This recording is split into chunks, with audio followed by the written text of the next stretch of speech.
and then go through verse by verse slowly and see what we can dig out of this. So we're in chapter 11, starting in verse 1. Now the whole earth used the same language and the same words. It came about as they journeyed east that they found a plain in the land of Shinar and settled there. They said to one another, "Come, let us make bricks and burn them thoroughly." And they used brick for stone, and they used tar for mortar. They said, "Come, let us build for ourselves a city and a tower whose top will reach into heaven, and let us make for ourselves a name. Otherwise, we will be scattered abroad over the face of the whole earth." Now the Lord came down to see the city and the tower which the sons of men had built. The Lord said, "Behold, they are one people, and they all have the same language, and this is what they began to do. And now nothing which they purpose to do will be impossible for them. Come, let us go down there and confuse their language, that they may not understand one another's speech." So the Lord scattered them abroad from there over the face of the whole earth, and they stopped building the city. Therefore its name was called Babel, because there the Lord confused the language of the whole earth. And from there the Lord scattered them abroad over the face of the whole earth. As I was reading that, I was wondering, on TV they advertised that language course called Babel. I think they ought to pick a different name. Really, when you listen to the Bible study, I think you'll agree. So I want to go back and set this into context a little bit better, and I want to start back in Genesis 8, because it's important to see what led up to the Tower of Babel and this whole incident. So in Genesis 6 through 8, we learn about Noah and the ark, the famous, well-known story of Noah and the ark, and specifically in Genesis 6-7. Because of the wickedness of mankind at the time, this is what God said. The Lord said, "I will blot out man, who I have created, from the face of the land, from man to animals to creeping things and the birds of the sky, for I am sorry that I have made them." So this is God. He's sorry that He made us. So, arising out of God's frustration with mankind, God directs Noah to build an ark, which is a very, very large boat. Noah was not like the other men of the time, and we're told in Genesis 6:9 that Noah was a righteous man, blameless in all his ways. Noah walked with God. So he was one among many who was a righteous man. So God directed Noah to bring 2 of every animal, male and female, onto this ark. It was a big ark. I've read estimates of the metrics of the ark. It was enormous. So it could have fit this many animals. So 2 of every known animal, male and female, onto the ark, and to bring his wife, his 3 sons, who were Shem, Ham, and Japheth, and his sons' wives, all of them into the ark. In Genesis 7:4, we're told that after the ark was sealed up, it rained for 40 days and 40 nights, and everything on earth was destroyed.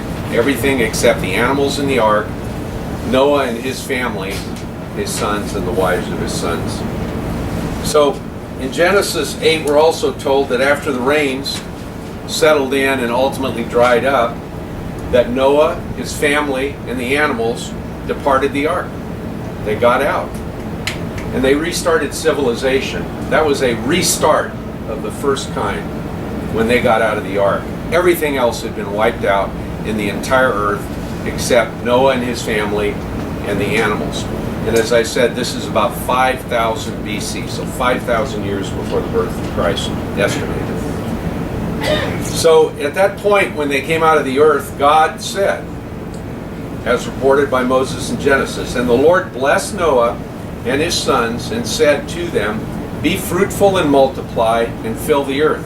So, remembering that they were the only people on the entire earth, they had a big job ahead of them. God directed them to go out, be fruitful, multiply, and fill the earth. Now, an interesting footnote to this is that, I tend to assume that everybody in the Old Testament's a Jew, but it's not true. At this time, Noah's family was racially undesignated. They were racially undesignated. The Hebrew race didn't yet exist. So we're going to talk about Noah's middle son a little bit, Ham. Ham was a worldly man. Maybe that's why he got the name Ham. Worldly man. And he's called in the Old Testament the father of Canaan. And Canaan was a pagan region where, encased in the promised land, where Moses or Joshua and his troops entered and actually took the promised land from. So they were pagans. And ultimately, Ham was cursed by Noah because he was so worldly. There's a whole other Bible study in there, but Ham did some bad things. Let's leave it at that. So in Genesis 10, we're told more about Ham. So Ham, the worldly son of Noah, was actually the grandfather of one of the most popular leaders in the ancient Near East, and his name was Nimrod. His name was Nimrod, and Nimrod founded Babylon. Nimrod founded Babylon. So to give you a little sneak preview on Nimrod, I'm going to read a couple of verses out of chapter 10 of Genesis. Now Cush became the father of Nimrod, so he was Ham's grandson. He became a mighty one on the earth. He was a mighty hunter before the Lord. Therefore it is said, like Nimrod, a mighty hunter before the Lord. The beginning of his kingdom was Babel and Erech and Akkad and Calneh in the land of Shinar. So he was a highly motivated, very popular, very powerful man. Maybe the first such man. And we don't know this for sure, but there are many who believe that Nimrod was actually the prime mover in the story of the Tower of Babel. Because after all, he founded Babylon. He operated in that territory. And when you get into the story, when we get into the story, you'll see that it reflects a lot of his characteristics that I just covered. So he was a great man, and tonight we're going to look at the inevitable flaw in all great men. By the way, Nimrod's name in Hebrew means rebel, and he was a rebel. So let's get into the story in more detail. Verse 1. Now the whole earth used the same language and the same words. Makes sense. This is probably 200 years after Noah and his family sought the safety of the ark. About 3 generations removed from Noah. So they might have been working hard, but it still wasn't a highly populated earth. And they had a common language. They all spoke the same language. I asked myself, is there anything wrong with having a common language? And I don't think there's anything inherently wrong with it. It enhances communication. If you can't communicate with someone, you're stuck. It facilitates community life. It's hard to live with people who you can't communicate with. I speak a different language than Liz, right? So it's hard to live together sometimes. And a common language also allows unity. But as we'll see, that a common language, like all of God's gifts, can be perverted and misused. And that's what happened here. So we roll into verse 2. It came about as they journeyed east that they found a plain in the land of Shinar, and settled there. I murder all these names. David, feel free to correct me. I just say them with gusto and it sounds Shinar, like yes, Shinar. So, I don't know whether this was the entire world that moved east into Shinar, but it was a large group of people in any case. So they journeyed east. And it's noteworthy that they found a plain in the land of Shinar. Now Shinar was located in what we know as Mesopotamia, between the Tigris and the Euphrates rivers. So it was a very fertile area, well watered by the rivers, and it was in the same vicinity as the Garden of Eden, interestingly. But that's where they settled. So as I said earlier in Genesis 9:1, God directed Noah and his family to be fruitful, to multiply, and to fill the earth. Instead, it looks like they were settling in. They weren't being fruitful, multiplying, and they weren't filling the entire earth. They were settling down in Shinar, which is really an act of disobedience to God. Now, the name Shinar is also an interesting name. In the Hebrew language, it's a very complex series of words, but the smart people say what all of these complex roots mean is that Shinar is an intense and emotional experience. So that's kind of prophetic, because these guys had an intense and emotional experience in this story, as we'll see. So in verse 3, they said to one another, "Come, let us make bricks and burn them thoroughly." And they used brick for stone, and they used tar for mortar. There probably weren't a lot of rocks and sand in this fertile plain of Shinar. And that was what would typically have been used in that part of the world to build buildings. So because of that, the ingenuity of man kicked in, and they fired bricks. Verse 3 says, "Let us make bricks and burn them thoroughly." So they fired bricks, much like we do today. They used the bricks as a substitute for rocks, and they didn't have sand, more than likely, so they used tar as the mortar. Fired bricks, tar for the mortar, and the scientists say that that actually creates a very strong structure. And there's structures still standing in that part of the world that are made with fired bricks and tar that still maintain their integrity. So this was testament to the ingenuity of mankind at the time. So verse 4, they said, "Come, let us build for ourselves a city and a tower whose top will reach into heaven, and let us make for ourselves a name. Otherwise, we will be scattered abroad over the face of the whole earth." Remembering Genesis 9:1, God didn't tell them to settle in Shinar. God didn't tell them to build towers in a city. God told them to populate the whole world. And in fact, in Genesis chapter 9, this is regarding Ham's brother Japheth, but Noah actually prophesied that Japheth would live in tents his entire life. So God really intended these people to be nomadic people, because that was the only way he was going to get the job done and get the world repopulated. So instead of doing as God directed, they settled in and began building monuments to themselves. The phrase, a tower whose top will reach into heaven. Now, I think it's tempting to think that's like a ziggurat, because in that part of the world there are many ziggurats, which are towers that are used as worship places to worship deities in the pagan religions. But I don't think this tower was a religious symbol, because of what's said in verse 4. They constructed the tower so they could make a name for themselves. So it seems like it was driven less by religious fervor and more by pride.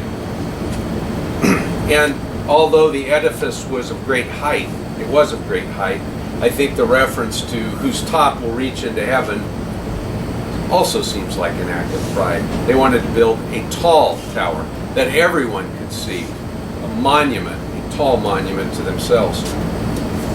So the last phrase of verse 4 is particularly interesting. They say, "Otherwise," so we have to do these things, "otherwise we will be scattered abroad over the face of the whole earth." Now, in Genesis 9:1, God directed them to be scattered about the entire earth. And they chose instead, in defiance of God, to build a city and a tower and to congregate so that they would not be scattered throughout the entire earth. This is exactly what God didn't want them to do. So really, as I said, by building the city and the tower, they were in effect fortifying themselves against God's will. Huddling together, hunkering down, building the city, building the tower, and telling God to drop dead. So instead of finding security and following God's will, they sought security by gathering close together, relying on one another, in building these monuments. This is getting interesting to me. This reminds me so much of myself. But so verse 5. The Lord came down to see the city and the tower which the sons of men had built. So the Lord came down. Although the tower was tall, reached up into heaven, to God it was just a dot on the earth. And he had to descend from heaven to see it. So like our great accomplishments in this world are really meaningless to the God of the universe in terms of their stature and proportion. I think this verse is really a satire on the folly of our activities. We build the tall tower, we're so proud of it, and God has to come down to see it because it's so small to him that he can't even see it. Figuratively, of course he can see it. Verse 6, the Lord said, behold, they are one people, and they all have the same language, and this is what they began to do. And now nothing which they purpose to do will be impossible for them. So I read that and I go, is God panicking? I mean, it sounds like, look at what they've done. Now nothing which they purpose to do will be impossible. It almost sounds like God is trying to clutch them in and hold them back because he doesn't want them to fill their full potential. But that isn't true, of course. He isn't panicking. He's making two very good points that I think all of us should hear. First of all, the evil isn't that the people all spoke the same language. The evil is that the common language provided an occasion for man's sinfulness to express itself more easily. So when this bad idea, this defiant idea of building the city and the tower arose in someone's mind and then began to be spread around through networking, that common language became a vehicle for the defiance of God. So this tells us that a common language can be used for good. I mean, it's great that we all speak English, and if I'm not putting you to sleep, you can understand what I'm saying, so that common language is good. But a common language can also be bad, and that's what it was here. The fallout of the common language was bad. The second point God was making, and it's the point that is related to now nothing which they purpose to do will be impossible to them. What he's saying is that their success will promote arrogant self-esteem and make them independent from God. That man will come to believe that he can do anything. If he succeeds in this venture, building the city and the tower, and gets his great notoriety and makes a name for himself, he'll place his confidence in those fired bricks and mortar, and he'll believe he can do anything. And he won't place his confidence in God. And when you think about it, that's exactly what is happening today. I have some interesting statistics that, thanks to technology, I was able to get easily. But today, communication is facilitated by technology. We have a great common language worldwide that's facilitated by technology. It's interesting to know that knowledge today is growing exponentially. In 1900, the knowledge of facts, not necessarily wisdom, the knowledge of facts doubled once every 100 years. Today, IBM estimates that knowledge is doubling every 13 months and is predicting that in the near future, knowledge will double every 12 hours. And it's as a result of the development of the internet. It's kind of a frightening thought. We're having all this knowledge that we're being bombarded with. What do we do with it? I mean, some of it's good, but that's a shocking statistic to me. Think about robotics. Today, in all the big warehouses you see around Southern California, the ones where they handle products, most of the workforce are robots. They're not even humans. So people are even becoming obsolete. Not only is knowledge growing exponentially, people are becoming obsolete. And we see in the world people groups like the people in Babel, on the plain in Shinar. They're regathering themselves and realigning themselves into groups. The European Union's a very great example of that. You have the countries of Europe, separate countries with separate histories, separate cultures and identities, and they have regathered themselves into a union, the European Union, trying to mix themselves into one people group. So it begs the question we hear a lot today, is it possible with this great realignment that's going on that we could see a one world government? It sounds very freakish to me. However, we've had similar constructs for decades, the United Nations, the League of Nations, the Paris Accord. We have countries gathering together and realigning to accomplish even legal consequences. So, common language is a two-edged sword. And all we have to do is look around to see it. So verses 7 through 9. This is God's reaction to all of this. He says, "Come, let us go down there, confuse their language, that they may not understand one another's speech." He says us. I find that interesting. He also says us during the story of the creation of the world. To me, it's evidencing the existence of the Trinity. God is a triune God. So let us go down and confuse their languages, or their language. Verse 7, he also says that they may not understand one another's speech.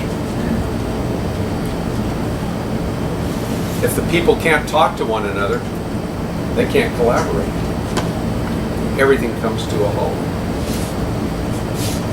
Now this may seem like a punishment that God is meting out for their disobedience. I don't really see it as punishment.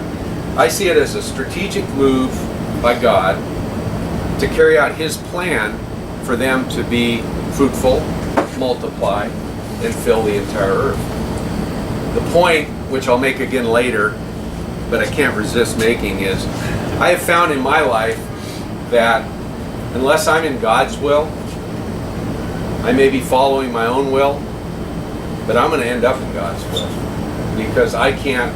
He is not subordinate to me. His will win out as it did with the people in the Tower of Babel. So verse 8, so the Lord scattered them abroad from there over the face of the whole earth, and they stopped building the city. Scattered them abroad over the face of the whole earth. Now that's the exact language that appears in verse 4 when they said, otherwise we will be scattered abroad over the face of the whole earth. It's the exact same language.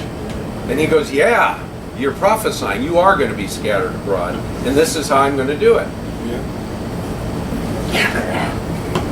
Verse 8, so the Lord scattered them abroad the entire earth, and the building stopped.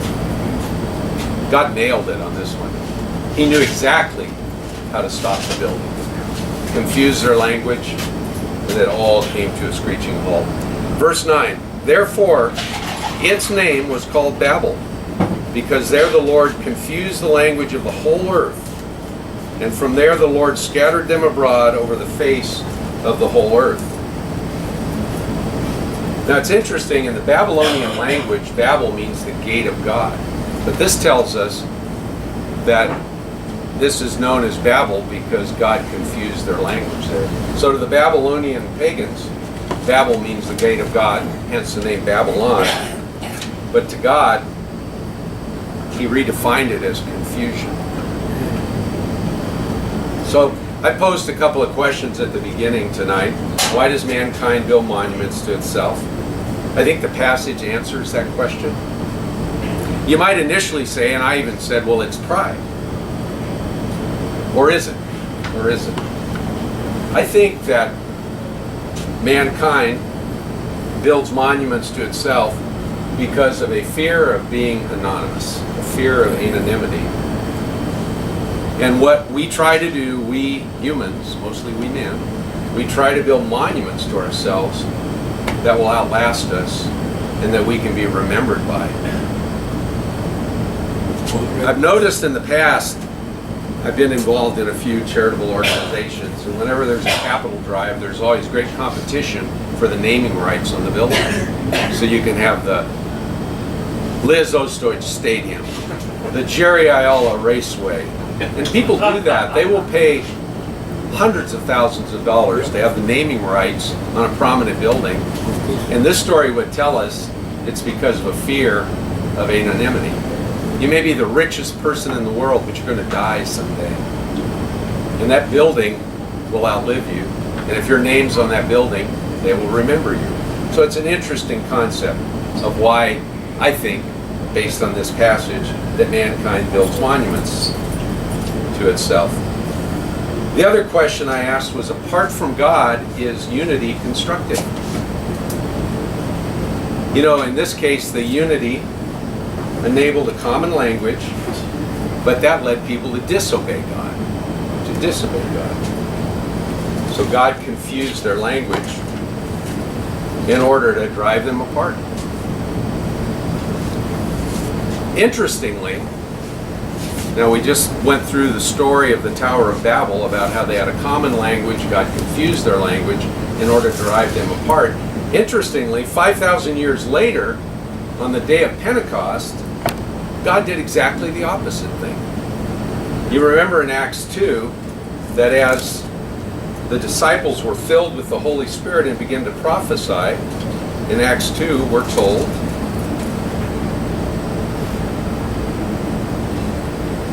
now there were Jews living in Jerusalem, devout men from every nation under heaven. And when this sound occurred, the crowd came together and were bewildered because they were each one hearing themselves in their own language. They were amazed and astonished, saying, "Why, are not all these men speaking Galilean? And how is it that we each hear them in our own language to which we were born?" And they all continued in amazement and great perplexity, saying to one another, "What does this mean?" So God did exactly the opposite thing on the day of Pentecost 5,000 years later. And I look at that and I go, what? What's this all about? Did he change the Babel plan? He had the Babel plan, he decided there was a better plan. And what I think is that they're two different things. In Babel, the common language was used as a device to defy God. On the day of Pentecost, the common language that was being prophetically spoken and understood by all the different people groups that were in Jerusalem at the time was a common language that was bringing people together in Jesus Christ. It was unity with God. So Babel was unity apart from God, and Pentecost was unity with God. I find that an interesting twist. That's just like God to do something like that. Just when you think you're figuring it out, he just changes fields on you and does something like what he did on the day of Pentecost. So I said there were two main questions, and there are, that I think the passage addresses. But within those, there's a few other subpoints that I think are worth mentioning. I think, in fact, they're vital to believers in any era of time, and they should be emphasized. And the first one, which I've already made, man's plans will never, ever thwart God's purposes. We'll either seek to live in the will of God, or eventually we'll be forced into the will of God. And examples of that from the passage: common language. God told them to multiply, be fruitful, spread out, populate the whole world. They didn't do it. They did it. They eventually did it. He gave them no choice to confuse their language. The other subpoint, unity without God in the middle, is not only not constructive, it's very, very dangerous. Because true unity can only occur in Christ.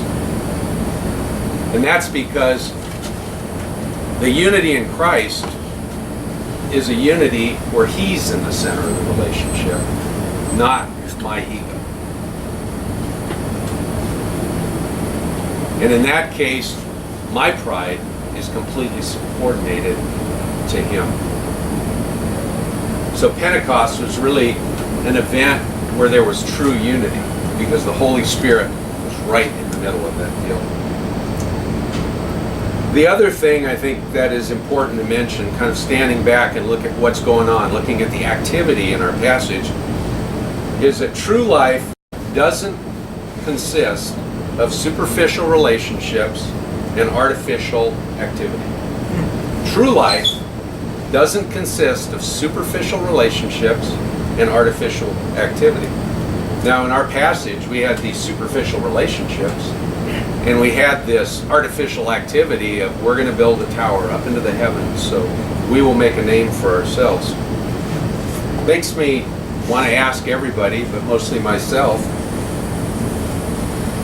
what holds my life together? What holds my life together? Is it a job? Liz thinks it is. Is it a program I'm involved in?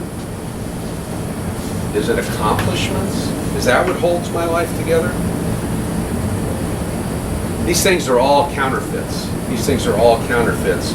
Because without God in the center of all of those things, they're ultimately not satisfying, and they do not bring true life. They bring kind of a counterfeit life. You ever known anyone that has they have a beautiful life. Great car, great house, great family, they're always going on trips, they don't seem to have money problems, and then you find out, you're reading the paper several weeks later that the bank president embezzled money from his bank. So you find out that what appears to be true life is a counterfeit. It's not true life, not true life. And I think Solomon, in Psalm 127, said this in a beautiful way. He said, unless the Lord builds the house, they labor in vain who build it.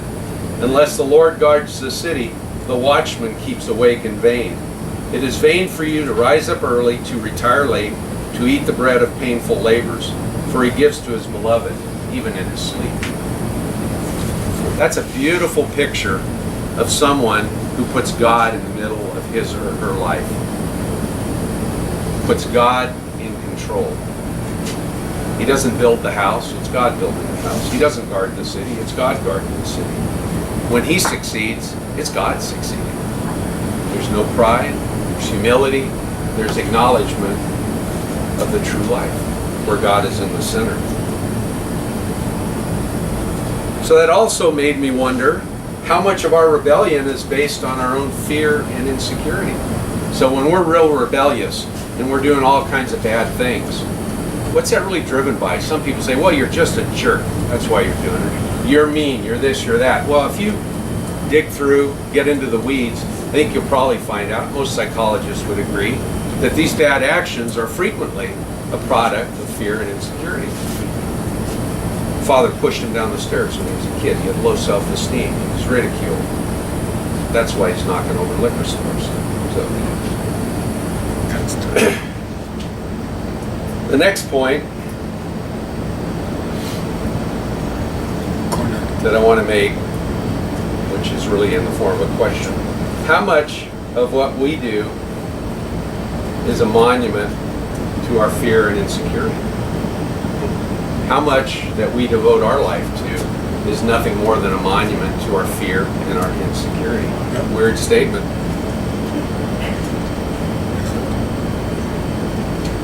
Have you ever asked yourself what role fear and insecurity play in the things that you devote your time to? Examples. Perfect example. If I can only do more, then I may become acceptable to blank. Fill it in. God, my friends, someone I'm trying to impress. If I can only do more. Now that's not driven by anything but fear and insecurity. You know, service and performance, if God is in the middle of it, is a product of gratitude for what God has done for us. It's not something that should be done out of fear or insecurity.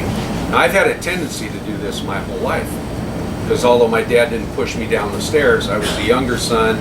My brother was much stronger, better looking, greater athlete, and so I was always demeaned as a kid. And so I spent my whole life trying to earn people's respect.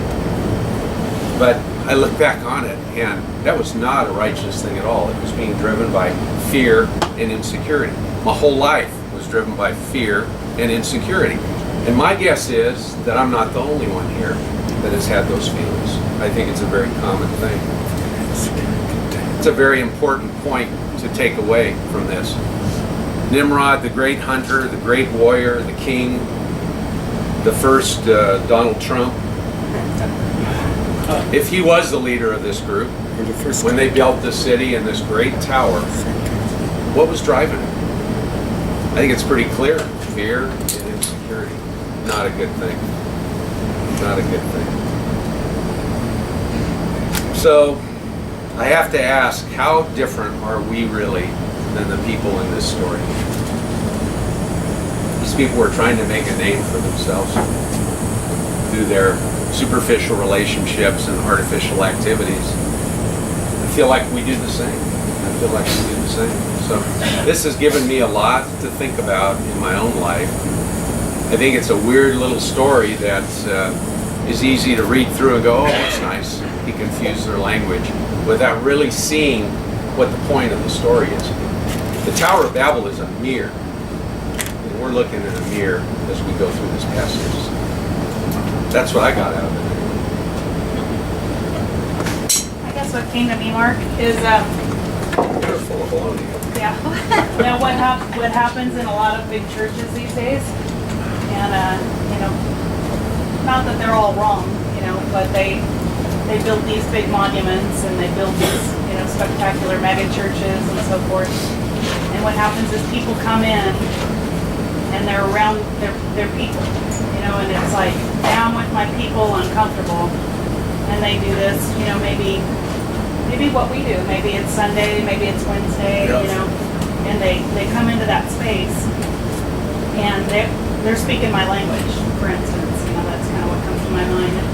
I'm amongst my people, they're speaking my language, but they don't do anything with it, and so they don't go out and seek anybody else out, teach anybody about God or do anything. And I feel like that's what is special really here, and why we can't get caught up in we're just meet on Wednesdays and then we close the gate and everybody goes away and we'll see you again next Wednesday. Because the important part of this whole thing is that we all speak a different language, especially in this group. Yep. We speak a different language. We have different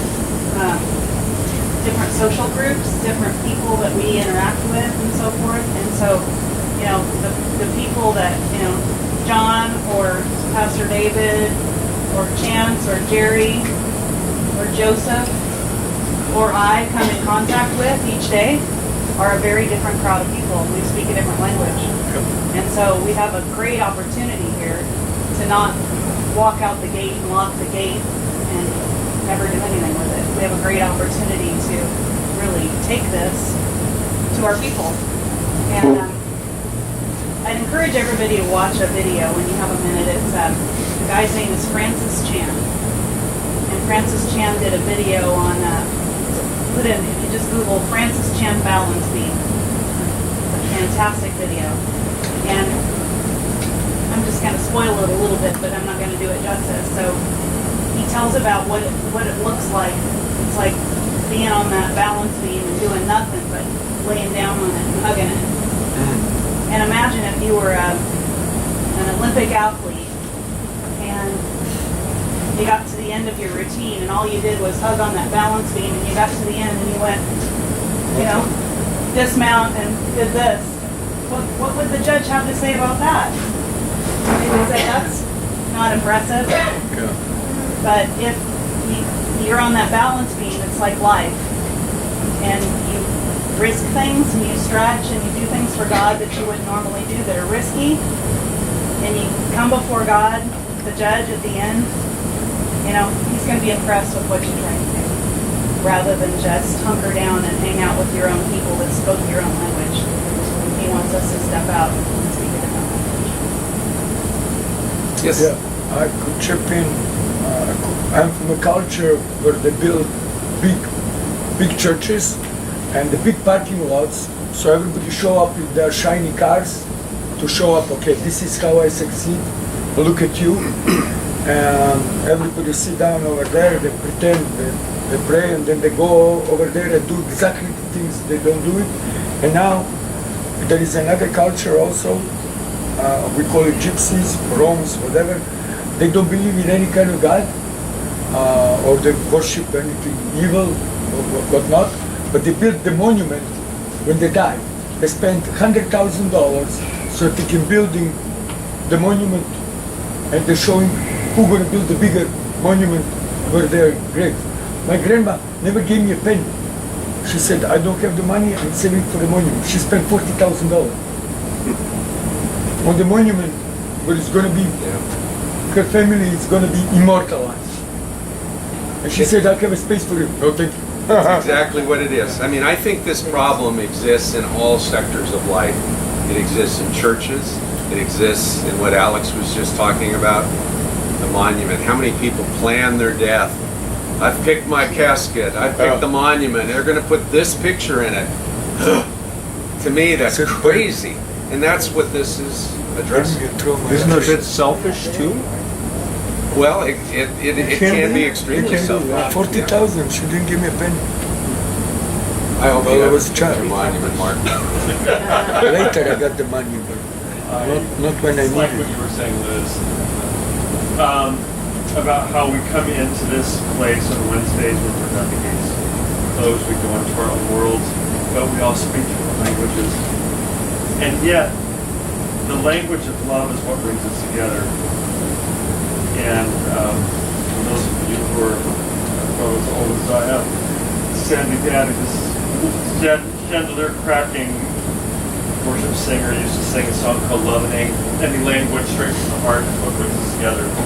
And that's what has kept me here. As I come here and I just feel the love of God, and I think about us during the week. I mean, your faces come to mind during the week when I'm at work, and I think, I know it's the Holy Spirit. I don't know, I'm babbling on. Babbling on. It's awesome, though. Wow. It's awesome. I'm just grateful for the language of love that's spoken here. Yeah.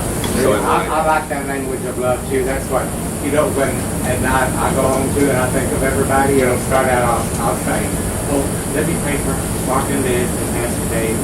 Then I'll remember who sat over there. Then I have to add them. Then I remember who sat behind. Then I have to add them. Then I remember who sat back there. Then I have to add them. Then it's like 2 o'clock in the morning. And I remember everybody, I feel good about it, so I do it. David. So, well, thank you, first of all, because this has opened up a lot of thoughts to me. And I was sitting here thinking about the scattered part. I mean, they weren't, God didn't divide them really because all the things they could do for themselves. He divided them because He wanted them to go out into the earth and populate the earth. And it made me think of 2 things, actually. The first one being almost the exact same verse happens in the New Testament when the Christians are in Jerusalem and they don't go out to spread the word into the rest of the world. So God sends a famine as well as persecution, right? And so they are scattered out into the world because Jesus came to say, just like He said to them, go into the world, right? Exactly. And so it strikes me that the big thing is about willingly scattering myself into the world for the sake of other people. And that's the problem in big churches. That's the problem in my own journey of trying to build edifices for myself, is that I'm not really scattering out into the world that so needs the good news. And they weren't doing it, and most Christians don't do it. Wow. They don't want to go out and do it. So the outcome's going to be God's going to totally screw up our life, so we have to go out. And the other thing that really struck me was you talked about language, when they were one language. And then, most historians were saying that the greatest single person that helped Jesus Christ spread the good news was Alexander the Great. Because a few hundred years earlier, he conquers the whole world, known world, so to speak, and everybody's speaking Greek. So when Jesus comes along, the word can be spread tremendously and freely because of the roads out into the world. And so when I think about what God's doing today, that this device, which can now translate any language for me, is just sitting right here, this device and our common language now prepares us for more than any time in history for the word to really get out quickly throughout the world. So it seems to me the things that we see in the church, where it kind of looks like the church is becoming impotent, things aren't working right, it's like in my mind I'm just sitting here thinking, well, God is just tearing it down because he's got to scatter us, and he's given us implementation of these kind of tools and everything else. And the question becomes for us personally, which is why I love what you've already said, what is this saying about what I'm building or what I'm scattering? Will I be a person who goes out and scatters? Otherwise, he'll just tear it down. And I see the church in a different light, too, in the light of that. So thank you. Yeah, it's a pretty powerful passage. There's a lot of wisdom in there. A lot of wisdom. And like I said, it's like a big mirror. You look into that mirror and you go, whoa, I gotta work on some stuff. I don't want to be scattered as a Yeah, part we of don't. this. I like my little place. We don't. You know, the story of great faith, Abraham, the friend of God, when God called him from Ur to scatter, he said, come to a place that I will tell you. He told him to leave his family in his known community and just go. He didn't tell him where he was going to go. He said, I'll tell you when you get there. What great faith that must have taken. If God appeared to me and said, I just want you to go, start walking east. Start walking east. And I'll tell you when you get there. It'd be a pretty frightening thing. I think I'd be in bed with the covers pulled over my head. Yes, Jeff.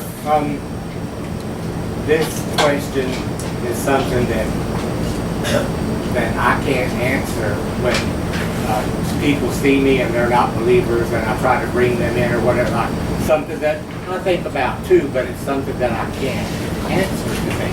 It's like I'll know the answer when the flood was over and Noah left the ark with his wife and what, 3 boys? 3 boys and their wives. Where did the other people come from? They, Where did the other people come from to multiply? it all started with them. They had wives. Yeah, they had wives. Oh, they had, okay. Yeah, they That's had all their I wives, need. yeah. It all started with them. They adopted. It's a miracle. I Yeah. can do anything. Well, no, but people, they tear me down when they Yeah. ask me stuff like that. No, there was Noah, his wife, his 3 sons, and their 3 wives. That's kind of weird when you think that when they got off the boat, that was it. Those were the only people in the entire world. But when you look mathematical, out of these 6, 3 to 6, 8, that is 4 billion, 5 billion. Mhm. When you do the math exponential, Yeah. it makes sense. Grows fast. Yeah. Yeah, Joseph. Joseph. 4,000 years. You know the compliment. I came here more than a year and a half ago. We were up at the house of third states, Seven States. And so I came to this group and I was an atheist. Yeah, I remember. I was an atheist. And, but something told me, Jerry, $1 told me. My sister is a that there's PhD something in else religion inside activist. me. So I need to know. And That's how you get to God. for a while. Then I'm sort of agnostic. Then I'm sort of like, man, I feel the presence. I felt, first day I was here, I felt it. I felt the presence. And I felt that before, so I knew what it was. And so what has happened is now I find myself, people ask me, I was a Buddhist at one time, so known to be Buddhist. And I said, no, he said, are you Christian?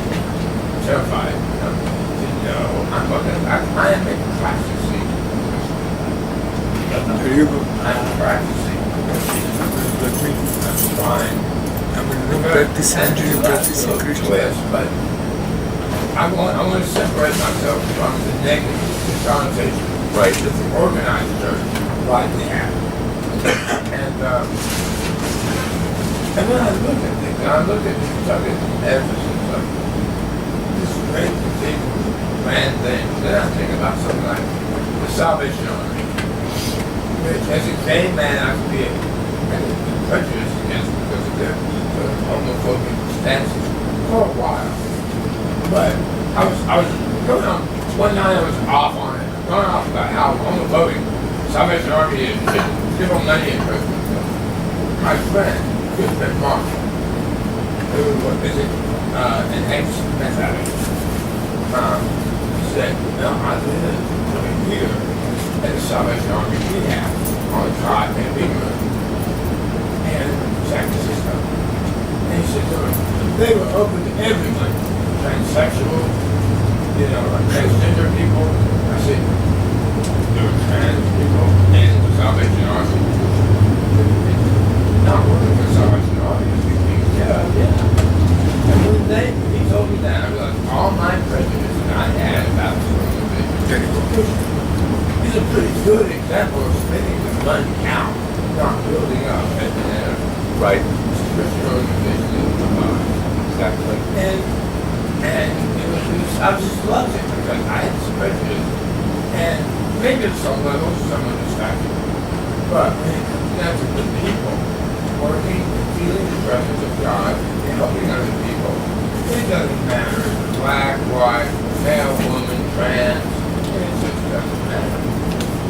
Because there is one language. No language of love, I guess. And I was thinking this about Bible thing. The internet is our scattering, right? I mean, I run that website. Now it's a crystal meth recovery website, and RC, but it's not online. It's being touched by. Just starting to be done in Poland. A Polish person contacted me going to translate, and we got German. The whole book is online. It's online.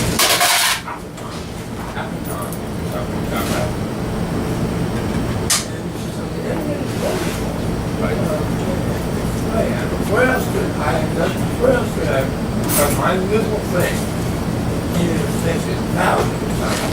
Exactly. Exactly. And I get to see it doing my day. Listening to our God next coming here and calling myself a Christian about this. And I am so grateful We're all practicing. We're all practicing Christians. Yeah, there you go. That's a good way to put it. That's a good way to put it. Plus, it makes it so that you realize you haven't arrived yet. Yeah. That's where a lot of Christians go wrong, right? Yeah. I mean, a lot of people, Yeah. a lot of people tell me, like, when I invite them or something like that, they say, oh, that sounds so good, I'm a believer. I'm like that phrase, the man said, Yeah. you made me, I'm making a new phrase, and I don't know that and make it up. It's for everything egotistical, selfish, to yourself or whatever, Trumpish. So, and that'll just take the wide variety of it. I shouldn't have got political. Well, no, I'm going to spread that word. Any other comments, questions? We are interns, Christians interns, We lifelong are interns. internship. We're working towards something greater. Well, thanks everyone. Thank you. Questions? That was a good. Yeah, some culture. If your name isn't on the list over there, your email It's a couple of them all shiny like let us know when you're coming. Oh, you Easier to plan Oh my gosh. Brach. I'm not born there, but Brach is